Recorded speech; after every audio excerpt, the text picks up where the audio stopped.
திருவாதிரை களி பண்ணுறது பார்க்கலாம். அதுக்கு தேவையான அளவு ஒரு டம்ளர் அரிசி, பச்சரிசி எடுத்துன்னு நல்லா வறுக்கணும், சிகப்பாக வறுக்கணும். வறுத்து அதை ஆறின பிறகு நைஸாக பொடி பண்ணி வச்சுக்கணும். அதுக்கு தேவையான அளவு 1க்கு 3 ஜலம் வச்சு நல்லா கொதிக்க வச்சு ஒரு ஸ்பூன் பயத்தம்பருப்பையும் வறுத்து அதோட போட்டுடணும். போட்டுன்னு நல்லா கலரணும், நல்லா வேகணும், அதில் நல்லா வெந்துன்றே இருக்கணும். அப்புறம் நம்ம 1க்கு 2 வெல்லம் வச்சு நல்லா நெய்ஸாக பொடி பண்ணி வச்சுக்கணும்.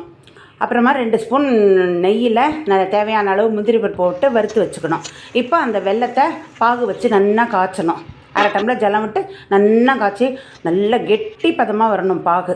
அப்போ அந்த பாகு வந்ததுக்கப்புறமா இந்த களியில் வெந்த களியில் தூக்கி கொட்டி நல்லா கலரணும். வறுத்த முந்திரி பருப்பு, 2 ஸ்பூன் ஏலக்காய் எல்லாத்தையும் போட்டு பவுடரை போட்டு நல்லா கலந்து எடுத்து வச்சிடணும். 2 ஸ்பூன் பெரிய டேபிள் ஸ்பூன் 2 ஸ்பூன் தேங்காய், துருவின தேங்காய் எல்லாத்தையும் போட்டு கலரி நைவேத்தியம் பண்ணி சாப்பிட்லாம்.